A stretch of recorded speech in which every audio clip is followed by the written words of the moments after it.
Alamin natin ngayon ang latest sa lagay ng panahon mula sa ating GMA resident meteorologist Nathaniel Cruz. Magandang gabi, Mang Tani.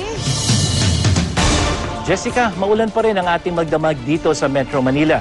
Sa datos na nakalap ng Weather Central, katamtaman hanggang sa matinding buhos ng ulan ang inaasahan dito sa may NCR ngayong gabi hanggang bukas ng madaling araw. Gaya ng ipinapakita ng kulay dilaw at pula dito sa ating mapa na kung saan makikita natin na tuloy-tuloy pa rin yung pagdaan ng malalakas na ulan, lalong-lalo na dito sa Metro Manila. Ang Pag-asa nagpalabas nitong hapon ng green warning sa Kamaynilaan na tatagal hanggang alas 11 ngayong hating gabi. Ibig sabihin, tinatayang 15 to 30 millimeters na dami ng ulan ang inaasahang bubuhos sa Metro Manila, partikular dito sa Quezon City, Maynila, Marikina at Camanava area. Kaya nagbabanta po ang pagbaha sa mga mabababang lugar at pinaalerto ang mga residente sa posibleng evacuation. Paglilinaw po, walang bagyo. Hanging habagat o southwest monsoon ang nagdadala pa rin ng pag-ulan dito po sa ating bansa. Kaya kung nagtataka kayo kung bakit malalakas, yan po ay dahil pinag-iigting ito ng isang tropical storm na nasa bahagi ng Northern Taiwan na may international name na Haikui.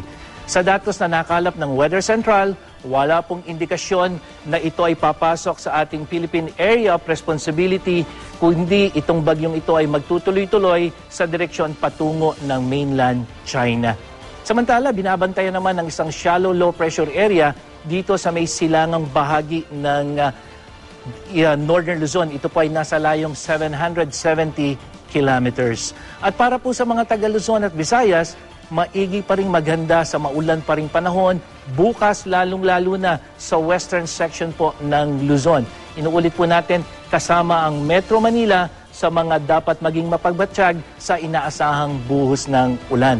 At asahan din po ito sa Central Luzon at ilang bahagi ng Southern Luzon, lalo na sa Mindoro. Sa Visayas po, makakaranas din ng mga pag-ulan, lalong-lalo na dito sa may kanlurang bahagi. Ang Mindanao, mas makakaasa sa maganda-gandang lagay ng panahon. Nananatili naman ang pagbabantay sa iba't ibang dam sa bansa.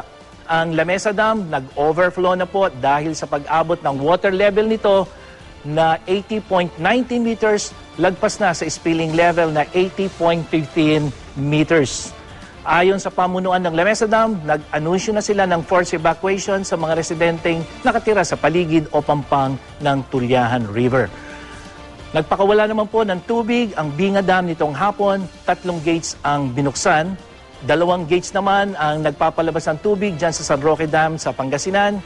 2 gates din po sa Ambuclao Dam, habang isa naman ang nakabukas na gate sa Ipo Dam. Jessica? Mang Tani, kung monsoon lang ito, kung tama ho ba yung pagkakatanda ko, parang dati, in the past years, hindi naman ganito kabagsik itong mga habagat o monsoon seasons na ito. Bakit this year, particularly, abay parang second week na ho natin na pinapahirapan itong si habagat? Unang-una, Jessica, kung matatandaan nyo, bago dumaan itong bagyong si Haikui, may nauna tayong bagyo itong si Hener, na kung saan nagtagal itong galaw ni Hener dito sa may extreme northern Luzon bago ito nanalasa sa may Taiwan. So yung bagal ng kilos ni Hener ang siyang naging dahilan upang tuloy-tuloy nitong hatakin yung hanging habagat. At habang malakas yung hanging habagat, nawala si Hener, sinundan naman ito nitong bagyong Haikui na kahit hindi ito pumasok sa Philippine Area of Responsibility, ay nananatili itong humahatak ng hanging habagat. Kaya halos o mahigit 1 linggo na nararanasan natin itong malakas na hanging habagat. So tama po ba, Mang Tani, na kapag yung monsoon lang, yung habagat lang, o amihan pa, no ho, at walang kasabayan na LPA o bagyo, okay sana tayo, except na nagsabay ho itong 2 weather systems na ito. Tama po ba intindi ko? Tama yon, Jessica. So kung habagat lamang ang mananatili dito sa atin, walang low pressure area o kaya ay walang bagyo, mahina lamang to, magbibigay din ito ng mga pag-ulan pero hindi malalakas at hindi matagalan. Kaya yung pagkakaroon natin ng bagyo, lalong-lalo dito sa may northeastern side ng ating bansa, yan yung pinakatamang pwesto ng isang LPA o bagyo para tuloy-tuloy yung paghatak nito ng hanging habagat.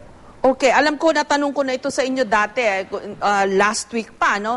Kasi nga yung typhoon signal natin, pag may bagyo lang. Pag walang bagyo, hindi naman tamang lagyan ng warning signal o signal system itong ating mga habagat. Gayunman, mapaminsala rin ho itong mga habagat at amihan na ito At ang warning system lang natin sa ngayon ay yung green, yellow, and red ng Pag-asa. But that's only for evacuation.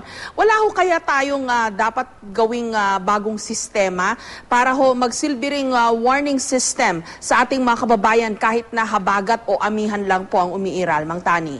Sa nakikita nating epekto nitong hanging habagat na walang bagyo, ay talagang dapat na magkaroon na tayo ng panibagong warning system. Ang maganda, Jessica, kasi nung una, ang ating storm warning signal ay para lamang sa hangin. Kumisan, mahina yung hangin, malakas ang ulan. At ito ay sinagot na ng Pag-asa na kung saan naglagay na sila ng rainfall warning system. So kahit mahina yung hangin ng bagyo, kung malakas ang ulan, dalawa na yung pakikinggan ng ating mga kababayan.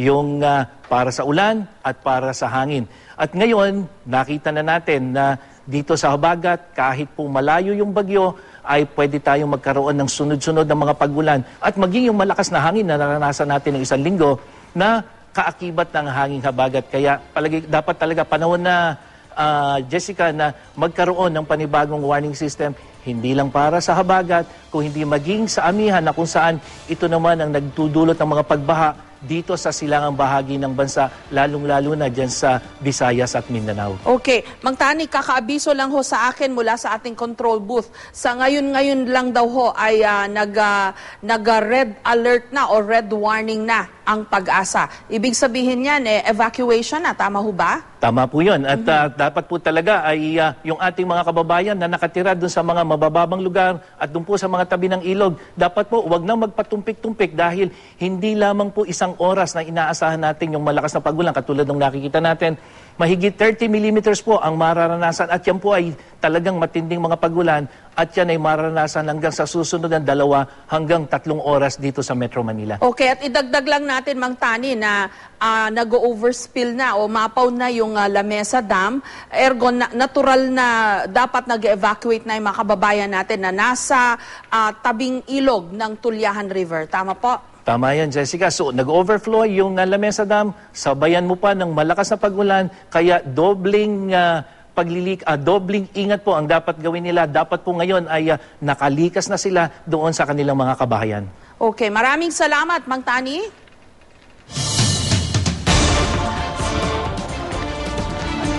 Ano man ang panahon, magplano, magsiguro, makibalita sa GMA Weather.